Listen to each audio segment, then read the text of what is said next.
বাবা বাবা আমি বলছিলাম কি যে ও কেন দলিল খুঁজতে যাবে বলুন তো?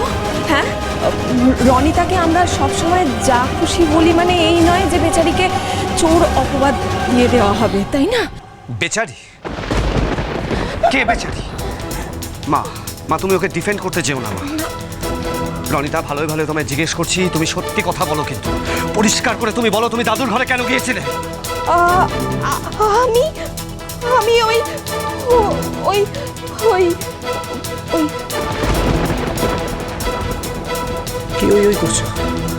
আমতা আমতা করছো কেন? তোমাকে তো বারবার আমি জিজ্ঞেস করছি তুমি দাদুর ঘরে কেন গিয়েছিলে, সত্যি কথা বলো রনিতা। যদি সত্যি কথা না বলো তাহলে কিন্তু আমি। কিন্তু কি এমন করে কথা বলছো যেন চুরিটা আমিই করেছি, আর সেটা স্বীকার না করলে তুমি আমার গায়ে হাত তুলবে। যদি প্রয়োজন হয় তাহলে তাই তুলবো। আরে কি করছিসটা কি? ছাড়ো কি, ছাড়।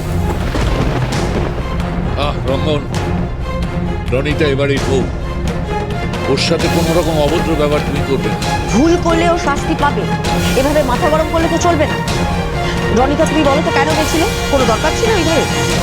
বড় মা আমি বুঝতে পারছি না, যদি দরকার থেকেও থাকে তাহলে রাতের অন্ধকারে চুপি চুপি দাদুর ঘরে গিয়ে আলমারি খোলা, লকার খোলা কি প্রয়োজন ছিল ওর? ও চুরি করতে যায়নি, ও দাদুর ঘরে চুরি করতে গেছিল। একটা চোখ। আমাকে চোর বলছো? হ্যাঁ বলছি, তুমি দাদুর ঘরে চুরি করতেই গিয়েছিলে, তোমাকে চোর বলছি। দাদা ভাই তুই প্লিজ শান্ত হ না, সবাই তো আছেন, ওনারা তো কথা বলছেন, তুই প্লিজ শান্ত হ। মা দেখো তোমার ছেলে কি শুরু করেছে, আমাকে চোর বলছে। আমার কোনো মান সম্মান কিচ্ছু থাকলো না, আমি এই বাড়িতে থাকবো না। এই রনিতা, আমি এই মুহূর্তে চলে যাবো। নাটক করে না। তুমি শান্ত হও তো, বিষয়টা এত জটিল করার মতো তো কিছু হয়নি। তুমি কেন ঢুকেছিলে আমাদের ঘরে সেটুকু বলো, তাহলে তো মিটে যায়। রনিতা, তুমি তো আগে অনেক অন্যায় করেছো, কিন্তু তোমাকে তো কেউ এই বাড়ি থেকে চলে যেতে বলেনি। সত্যি কথাটা বলে দাও, কেন গিয়েছিলে? তাহলে তো হয়ে গেল।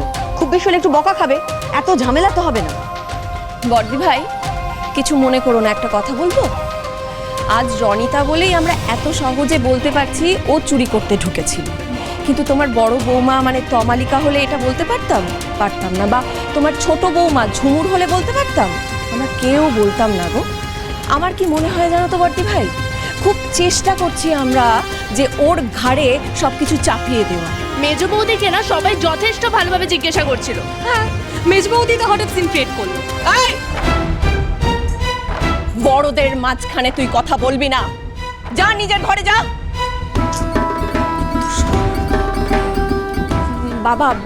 বাবা আমি বলছিলাম কি যে অনেক তো রাত হয়েছে, আমি না হয় পরে ওকে এই সব ব্যাপারে জিজ্ঞাসা করব। আপনারা প্লিজ শুয়ে পড়ুন, যান। তা হয় না মেজ বউ, একটা সুরা না হলো ঘুম হয় কি করে? কথা বললে এখনই বলো, আমরা কেউ কিছু বলছি না, যা বলার তুমিই বলো।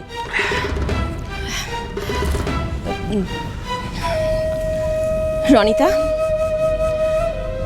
কেন গিয়েছিলে তুমি বাবার ঘরে?